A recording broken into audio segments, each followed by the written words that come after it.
Hello, everybody, and welcome to Whispers Radio here on AM 1600 WKKX, the Valley's Watchdog, and UPRN, the UFO Paranormal Radio Network. It is 6:09 p.m., 52 degrees and cloudy here in downtown Wheeling. Give us a call, 304. It is cold, and I'm wearing shorts and a T-shirt. That's because you were always wearing shorts and a T-shirt. Oh. Give us a call, 304-214. And you're always hot. Yeah. Which is weird that you say it's cold. Well, I'm fat and I'm hairy. He's just commiserating with me because he knows I'm freezing to death. Well, I'm going with the majority of Wheelingites.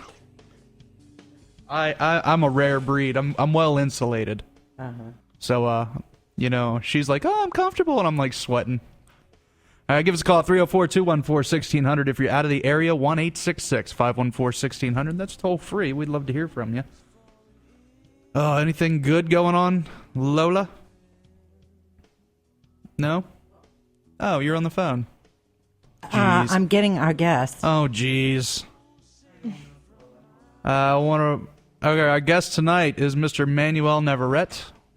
He runs the UFO Clearinghouse. We've had him on several times, and he's always up to date on the UFO sightings around the world. Manuel, you with us? Yes, I'm right here. How you doing, buddy? Doing really good. How about yourself? I haven't heard from you in a while. Oh yeah, it's been at least a few months at least since. Yeah. Well, we took like a 4-month hiatus for the show. And then it's probably been close to 6-7 months since we had you. Oh yeah, it's been a while. So. Now I remember the last time we had you. The last time we talked, we were talking about you had an implant removed. That was given to you, from an abduction. You had the implant removed. You were getting it tested. I don't think it came back yet. And you were talking about your son was starting to get abducted as well. Yes. We got any more updates on either one of those? Well, I got back with something back with the first place I sent the implant to. It came back inconclusive. It said the person I talked to says it's crystalline, but other than that, he says that everything he's run is kind of inconclusive. There's no definite. He can't say it's silicate. He can't say it's crystal. He can't say that it's made of this or that. And so he says that, well, I would like you to send it off somewhere else. I have a colleague at another facility that's linked with a major university. I would like you to send that off. So that was actually done about 6 weeks ago. And I had an email just recently from the gentleman telling me that I should hopefully have something by the end of next month. Okay. So he's still running tests? Yeah, he says that he's been running quite a few batteries on tests. And so I'm really, really optimistic that this time I will get to know exactly what it is. Inconclusive just kind of doesn't do it for me. Yeah, I'm wondering, is it inconclusive because there's not enough material to test, or is it inconclusive because it's not Earth-made? You know what? I asked the exact same question. I said, well, is it big enough?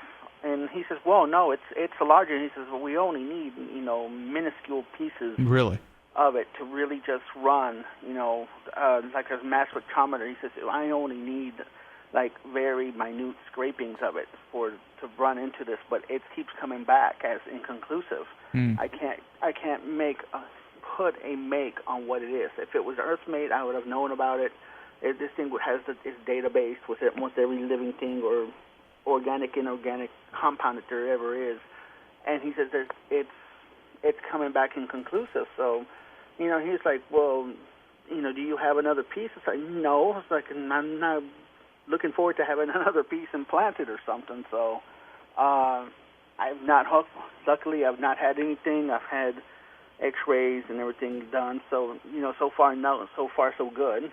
As far as with my son goes, so far, everything's going okay. I've not heard any major revelations from him other than just saying that, him occasionally waking up in the middle of the night, scared, or having bad dreams where he'll actually blurt out, leave me alone, go away, and I ask him what's wrong. He says it's the little man, and he just doesn't really go into that, and he's just,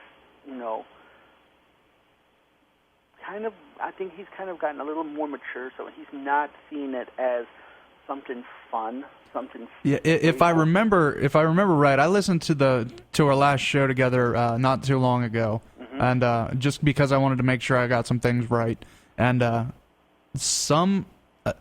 let me get the stories right. He was seeing him as like John Cena in his room, and like some other characters, some cartoon characters that he was a fan of. That's how these aliens were showing themselves to your son. Yeah. So that's not happening anymore, and it's getting a lot more serious. Yeah, it looks like it's getting a little more serious, and there's a lot of research where they've actually said when it's children, smaller children, and I'm guessing, I'm just going to kind of guess because Julian's now 6, and he'll be 7 soon. So I'm thinking that when it comes to smaller children, it's easier to keep them quiet and keep them occupied when they're looking at somebody that they idolize, or they see, like they see Bugs Bunny or something like that, because they in their mind they might think, oh, playtime, and they don't see it as, oh, this is not real, this should not be happening. I've kind of equated to, I don't know if you've ever heard of the thing that say that children are more responsive to ghosts. Oh, yeah. And spirits.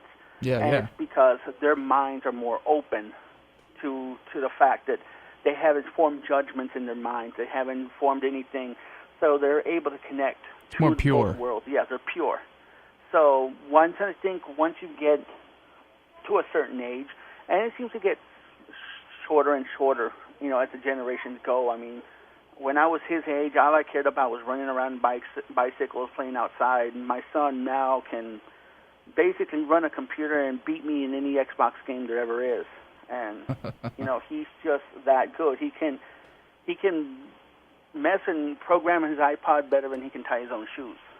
So I guess he's more exposed now to the world, and so he sees things differently. And as you get older, children stop seeing the spirits, because their minds kind of shut down. They shut off. So I'm kind of seeing how that, with some of the research I've done, it gets to be that way. And it's not as bad until they really reach puberty. Once you reach puberty, by then they know that you're a candidate. They know that your genetic makeup is possibly what they want. That's when it always seems to be that once puberty hits, that's when the abductions and the horrific stuff starts actually taking place. So do you think he's getting abducted now, or they're just trying to make their presence known? I kind of think it's more of making their presence known, because I don't think that it's anything, I don't think it's anything where he's being, where they're seeing things, where people are seeing things and being taken and, having things, performed on them, because, the majority of people who report that they've been abducted, they say that it's medical experiments, taking of DNA. Sperm, now, see, I've heard a lot that it was reproduction. Mm-hmm. And at his age, you're basically, there's nothing much they can do for you, or you can do for them. You're a child, and so I would think it's more like getting their presence known, letting him get acclimated to the fact that, this is something that, he's part of. And you do see that a lot with people who are generational when it comes to abductions. Okay. You have people who are saying, oh, I was taken as a child. I had things like this happen as I remember dreams when I was a child. And then it goes into adulthood. And as they try to find out about themselves, they might find out, well, my mom says that this happened to me. My grandmother says she's had experiences. And then later on, it comes into their children are having the experiences. Now, are you personally, how are you dealing with it now? Because I remember the last time we talked, you were at the point where you were scared for your son, and you were, what was it? You were standing, you would sit in his bedroom with, like, was it a baseball bat or a shotgun or something like that? No, a baseball bat. I guess it's kind of not gotten worse. It's actually gotten a little better because he's older now. Yeah, is that something that you still do, or? Not as much. I more or less now can sense if something is amiss, and that's a lot with a lot of abductees. If you talk to them, after a while you become so attuned to it, you can actually sense like something's wrong, something's amiss. I feel that it's going to happen soon, and 9 times out of 10 it does. You can sense like somebody's watching you. You can sense that they're tuning into you. So when I do feel that, yeah, I will pay more attention. I might end up staying up later. I will go into and check the house out and go into every room bit by bit. And I've talked to him about it and told him, this is something that's, anytime you're ready to talk about it, anytime you're ready to open up, or you want to say anything, just ask. I'm more than willing. I'm not going to ridicule you. I'm not going to laugh at you. I'm not going to call you crazy. So I think that in a way he's kind of matured just along with me. This is something where he's kind of progressing through the steps a lot faster than I was. At his age, I've had dreams and I didn't know what they were doing. I didn't know what it was. Now, were you abducted at that age as well? I believe that I was, as I can't say that I've seen them or I've had active encounters with them, but to me, it's all like dreams. I've had dreams of being woken up in the middle of the night outside and having a huge object above me, and I couldn't move. I've had dreams of things being in the room with me, but growing up where I did, and in the fashion that I did, because this is remote West Texas, where I grew up, so it's kind of like they're dreams. That's all. I dismissed them as just strange dreams, and it really wasn't till I got older and into my teens that when things started kind of, when the poo started hitting the ceiling, it kind of drove me into the research mode, and that's when I started to realize, well, this is happening, well, let me read about this. And back then in the days, you're talking having to go to the local library and research, and there's not a lot of stuff you're going to find. I mean, West Texas libraries aren't stocked with a lot of stuff like this. I would read some of the older stuff. I remember the first book that ever kind of gave me any insight was Whitley Strieber's Communion. Okay, yeah. And that kind of book kind of opened my eyes, and that's when I had to really start doing a lot of like interlibrary loans and stuff like that, getting books sent to the library from other libraries so I can read on the subject, and that's where it kind of put two and two together. Well, this and this is happening, so 1 + 2 + 3 equals 4. And that's when I kind of realized that this is what's happening. And I guess it's a really similar route that a lot of people who are abductees and contactees have to take, because they don't just show up and say, "Ta-da! Here I'm here." They're not going to be. They're not really big. They don't really want you to know what's going on. That's why the secrecy, the mind wiping, the memory wipings, because obviously, they know you're of value to them. They don't want something happening to them. The last thing they want to do is have one of their subjects, being locked away in a mental institution to where he's not accessible. They want to make this as quick and simple as possible. Not going into a government, or state-run facility where there's a huge chance of being seen or something being happening to go wrong. So I guess that's why there's such a cloak and dagger behind it. They come, they take you, they do what they need to do, they wipe you your memory completely clean, and then they put you back. Now, do you believe, and I've heard different theories on this, do you believe that they can mess up when wiping you clean and leave memories or forget memories, or is there a way you can train yourself to have the memories of the abduction? I think that there, in a way, there is, but it takes a lot of mental discipline in order to do that. I know that a lot of people have said that there's people who've said, I physically have taught myself to overcome the paralysis. But it's even after years of doing it, people will say it's still a struggle every time because obviously, they learn, they're going to learn. They're going to evolve their techniques. One example I can use as what they learn, if you've ever watched the movie Communion. Mm-hmm. Well, Stryber did do what he did. He went after them with a double-barrel shotgun.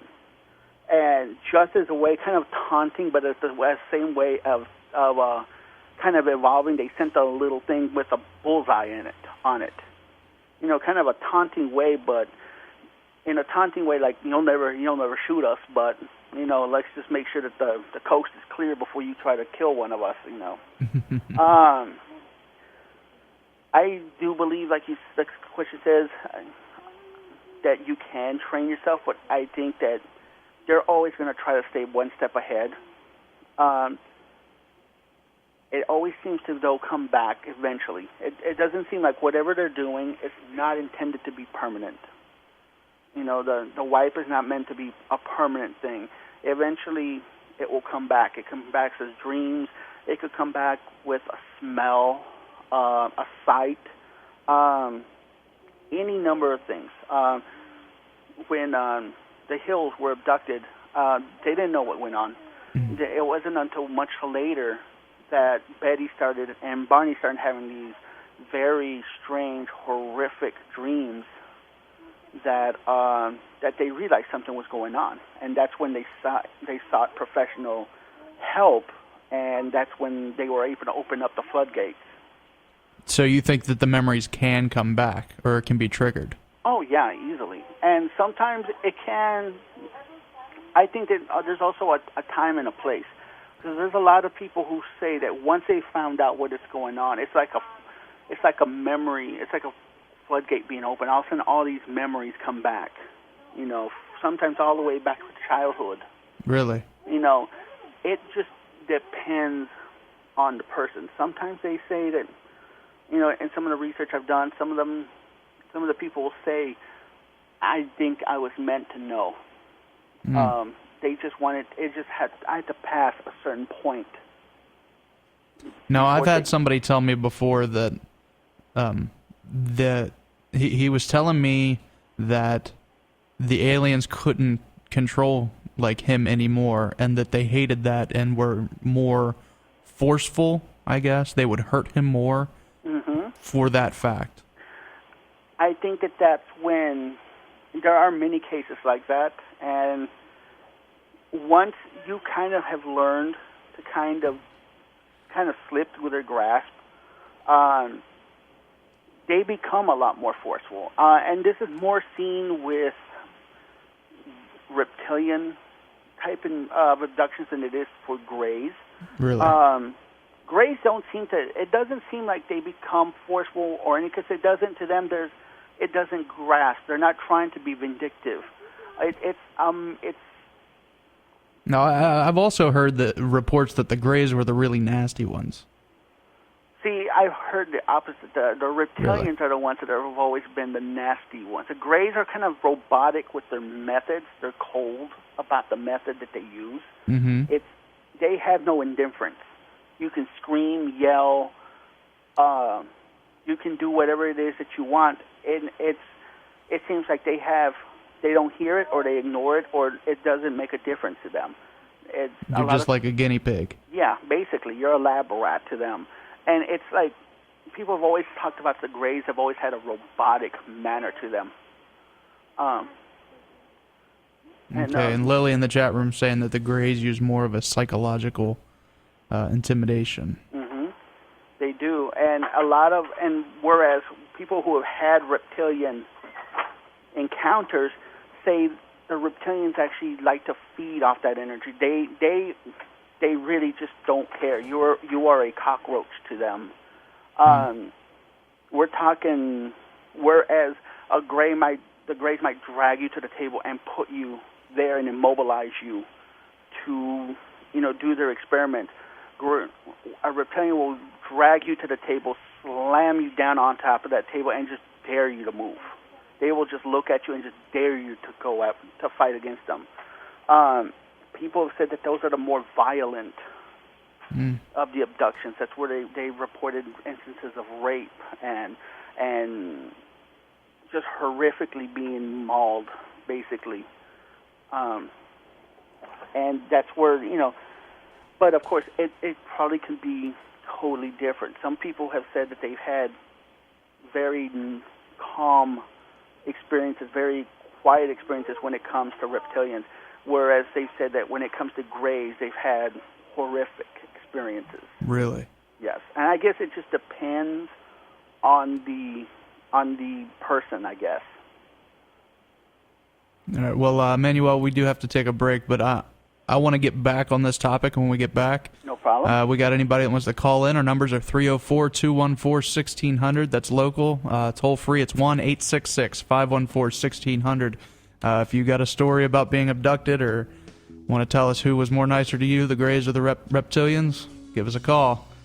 You're listening to Whispers Radio. We'll be right back.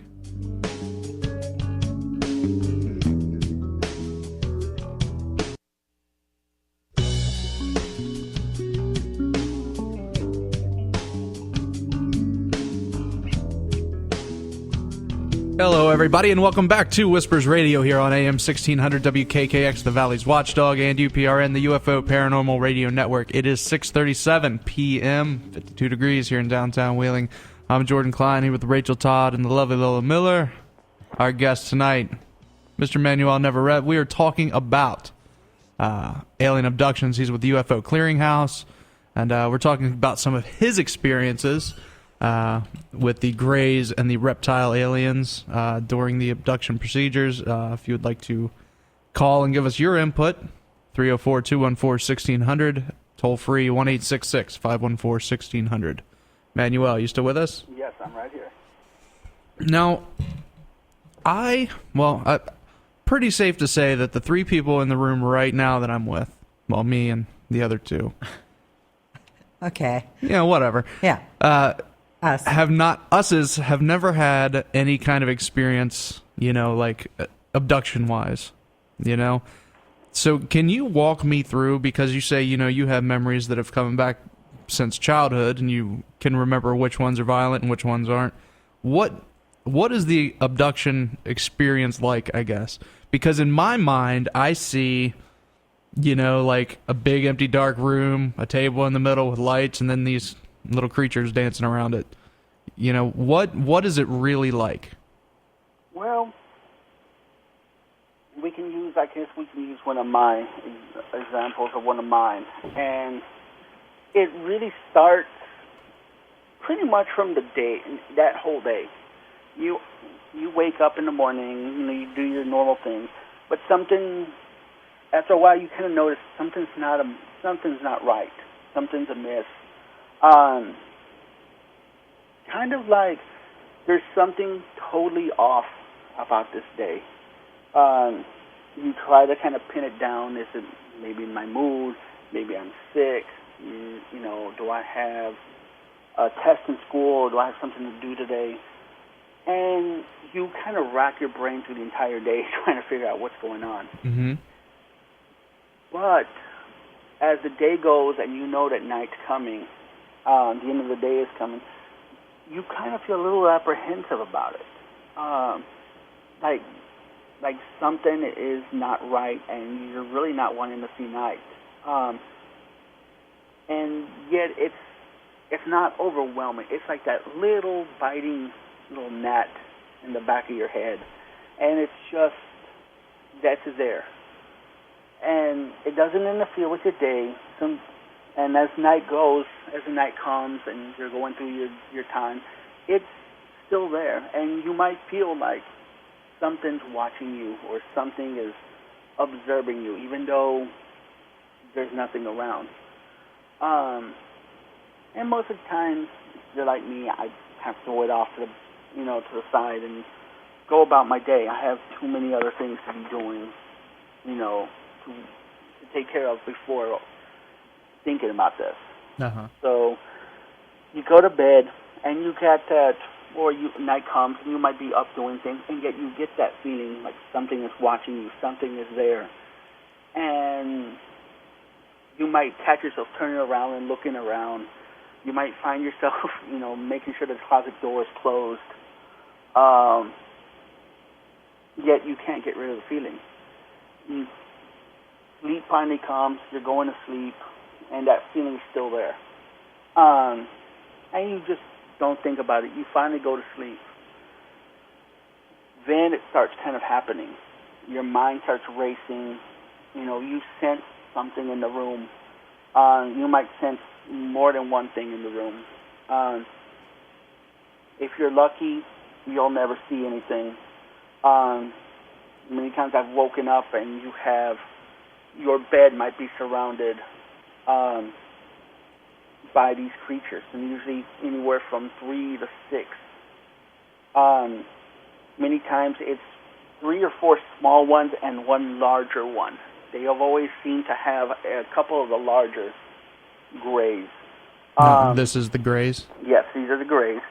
And it always seems they don't speak, they don't show emotion, but it seems like by the aura, by the vibe they're giving off, the larger ones are in charge. The little ones are just there to facilitate whatever the larger one needs. Before you know it, you might find yourself either floating up in the air and being taken, or you might find yourself walking and not remember ever getting out of bed. Flash forward a little bit, you might find yourself outside. With one of mine, I remember finding myself outside, and I don't remember how I got outside. My mind's racing. How did I get out here? I don't remember going out through the door or nothing. But you're outside. With me, I knew I was like still middle of the night. It was 2, 3 o'clock in the morning, and you could feel the dew on the grass. And since you're barefooted, you're feeling this, and you're walking. You're walking toward, it could be an object, it could be a light. In many, many abduction experiences, they say when they're walked up to the ship, they might see humans, what they think or perceive as humans, in the ship.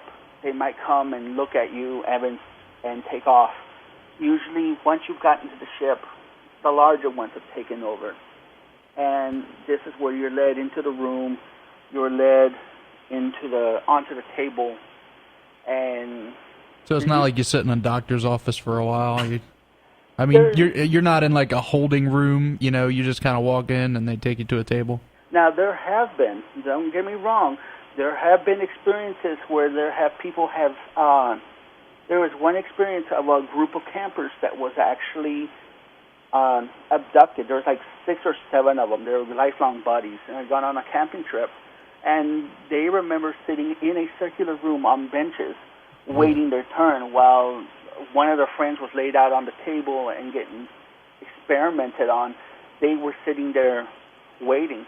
Many people have actually reported going and being sat down on a bench, and with men and women of all ages, of all races, there. And most of the time, they're either in their night clothes or they're naked. They're completely naked. And when you'll see in the distance, there's a table and there's creatures, there's entities doing things. And then they get up, they lift the person up and move him off somewhere else. And then another 1 or 2 will come, get the next person and take him to the table. Mm-hmm. Sometimes the ones I've had, I've never had those. It's always been straight to a table, Okay. That might almost be better. I think the waiting would be killer. I would think that would be, if you're in your conscious mind, that would be just like a lamb waiting for slaughter. That's how I would see it. I mean, I'm just waiting for the slaughterhouse, and I can imagine how horrific that's got to be. Okay, now back to your original story. I'm sorry, I kind of sidetracked. No worries. You know, so you get on the ship, and they just walk you to the table? Basically, you're walked to the table. Most of the time, especially if you're one of those that have tried to give them resistance, and this is just not only from my experiences, but experiences that I've read about, had talked to people about. Most of the time, you're in a completely different trance. You're seeing things around you, but you can't control yourself. You're basically walking, and you don't even feel yourself walking. Don't feel yourself being laid on a table. It's not like what you would see like in, let's just say like Fire in the Sky. You know, you're not being dragged through a ship by these. See, and that's really the only thing I have, and that's what I was going off of, you know, Fire in the Sky. That's the only, reference I really got. It's not really, I've hardly ever heard of any experiences. I mean, in the recount, Travis Walton, he stated he woke up in the ship, and when he saw them come for him, he, of course, got very aggressive with them and tried to attack. And the little ones left, and these more human-looking ones came, and they basically had him in control from the minute they walked into the room. But no, it's not like, I've hardly read any of those accounts I've had, and I've read hundreds. I've had people write me with their experiences, and I, basically got enough to basically start a book if I wanted to. I've never heard of them say, I struggled, I was kicking, I was punching, I was trying to do this or that. Remember, the typical gray is anywhere from 3 to 4 feet tall, and very slenderly built. So I would guess that if you're built like that against a full-grown male, you're not a very big threat, physical-wise. So why not nip it in the bud and keep them under control at all times? Yeah. Keep them from going berserk like that. That's how somebody might get killed. Now, that is a completely different story when it comes to reptilians. And there have been reports with reptilians where they just drag you. They literally are just dragging you to the table. I mean, it's not as peaceful and doctor's office-y. Not really. And the most of the reason I can say is because compared to a gray, a typical reptilians are anywhere from, the small ones are 6 feet tall. They get anywhere from 7, 8, 9 feet tall, and probably have the 5-10 times the strength you do. So basically, they are not afraid of coming after you or hurting you. Many people have said in their experiences they felt like you're food to us. And they've conveyed that they've gotten the feeling like, give us trouble and you will be food.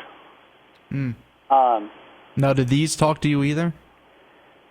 They both more or less talk the same way. With the greatest experience that I've had,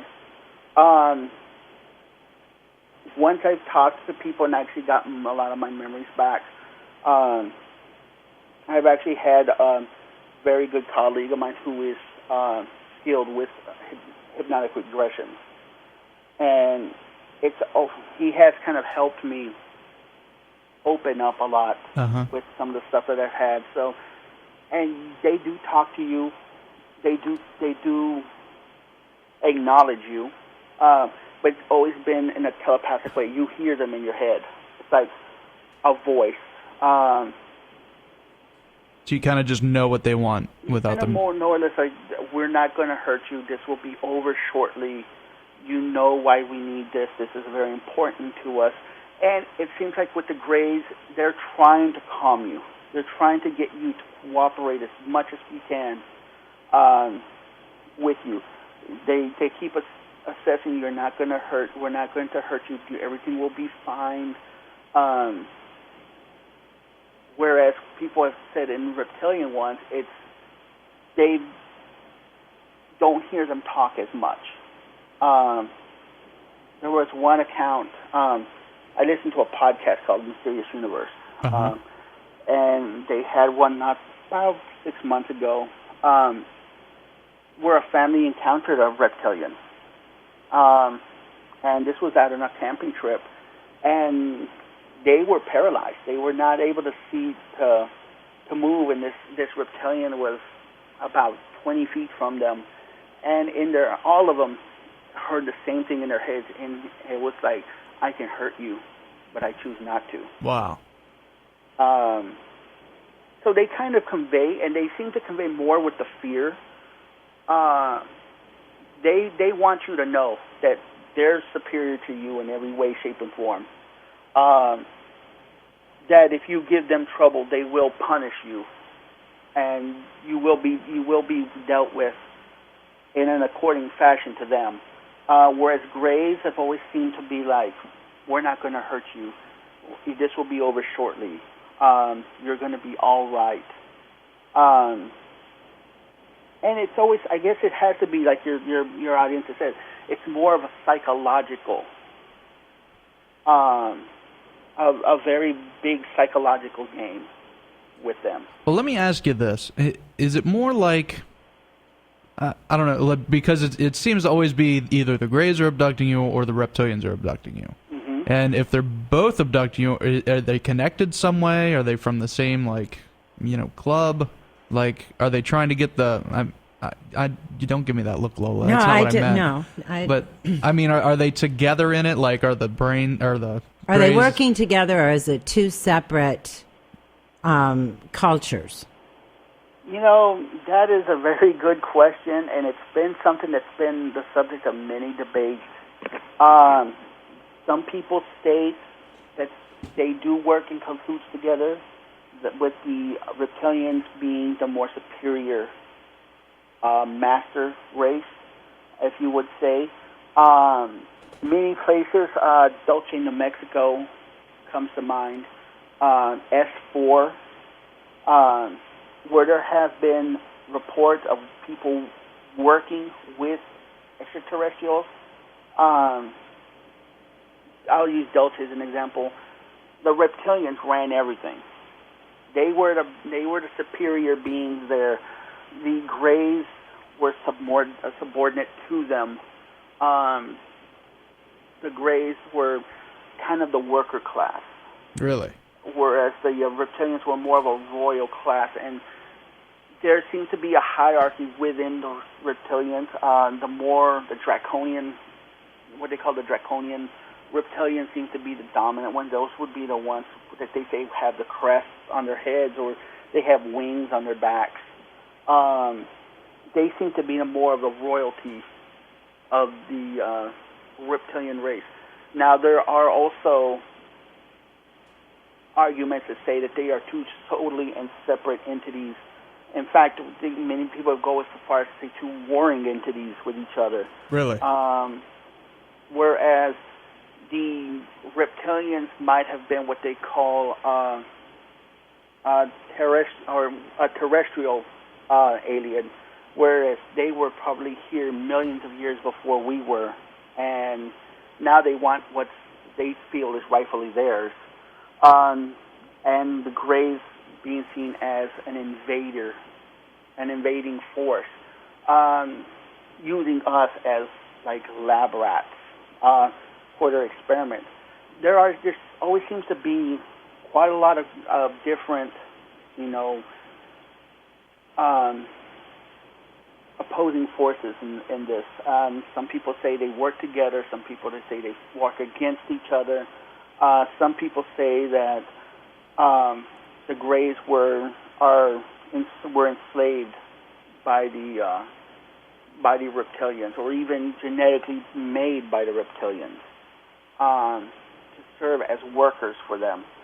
So now, see, I would have thought it the other way around because the Greys seem more scientific and the reptilians seem more barbaric. Yeah. Mm-hmm.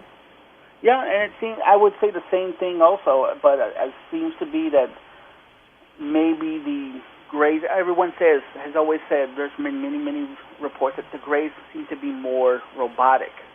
So something says maybe something akin to like a cybernetic organism, or just a drone of some kind. That they might be a living drone that it's programmed to do something, and it does it with cold efficiency, and hence why they seem to have indifference to whether you are hurt or you are screaming in pain. Oh, okay.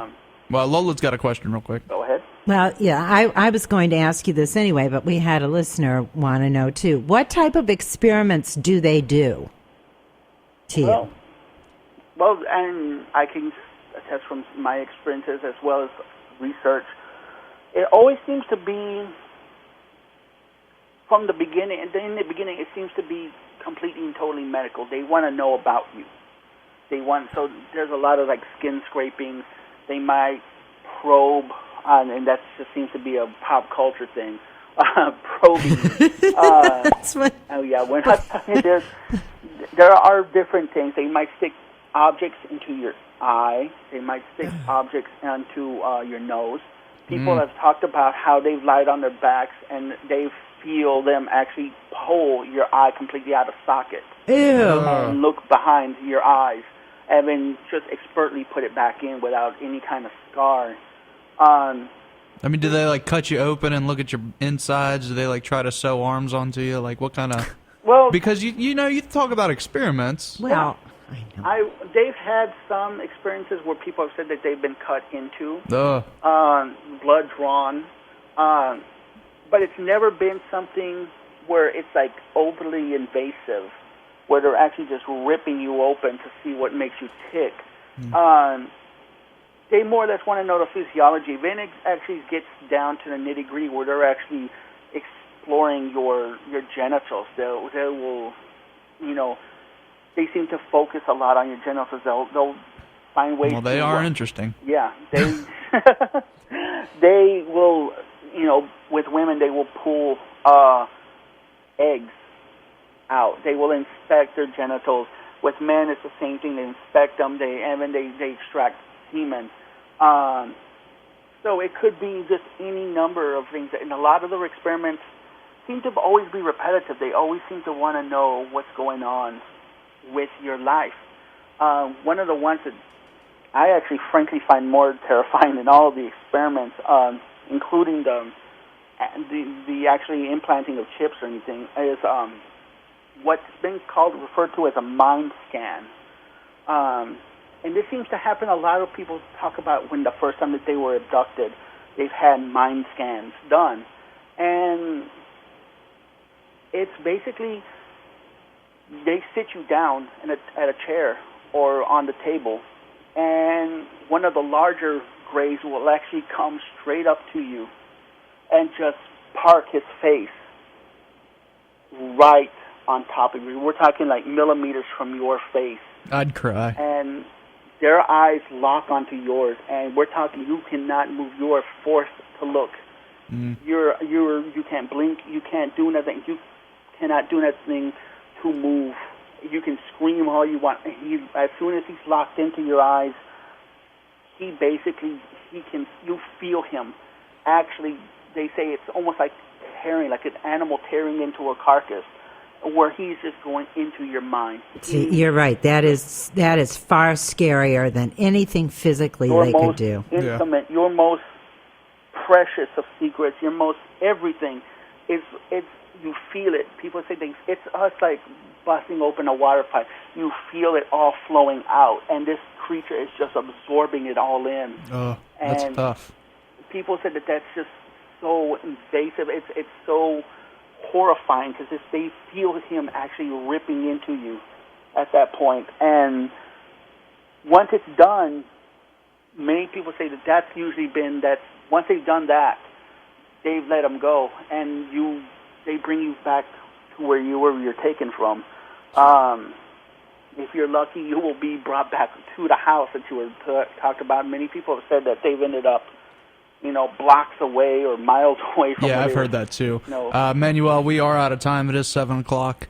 I want to thank you very much for sharing your stories with us. No problem at all. That is an intimate thing to talk about, and you're more than open with us, so we thank you very much. That's no problem. And I do have one. I will post it over on the site. I will send you guys a link to post up on the site. But I just got a very, very, very interesting triangle sighting that happened in Moundsville. Really?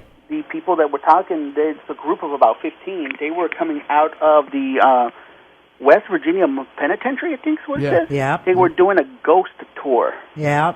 So they were saying that they were coming out in the middle of the night, or they were coming out at night, and they saw this huge object fly over them. We're talking, they say it was so massive it blotted out the full moon. When was this? This was on it was sent to me on the 11th, and they said it happened on I think the 6th or the 7th.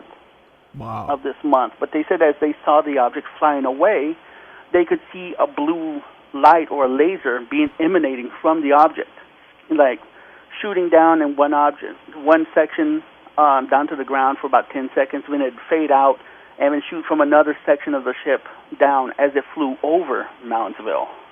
Wow. Well, if you have their information, why don't you send them our information? Okay. And tell them to get a hold of us. We'd like to talk to them about it. Okay, that's not a problem. I sure will.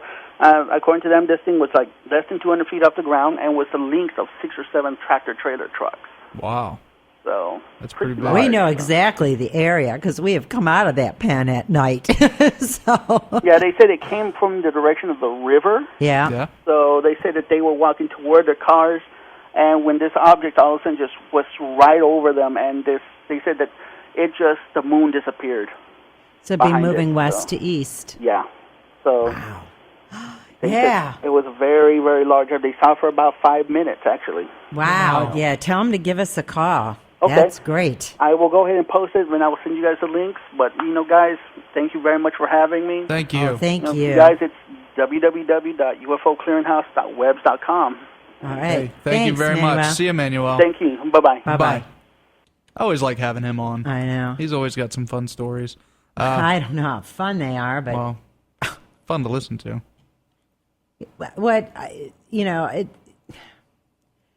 Believe that stuff or not, he does, and you've got to give him, if you're skeptical, you have to give him credit for being brave enough to open up. Yeah, and talk about this kind of stuff. Well, all right. Well, we need to. We're way past time. Next week we have Merrill Fankhauser. He's going to be. We're going to be playing some music and talking about the lost continent of Mu. Until then, don't be afraid, only believe.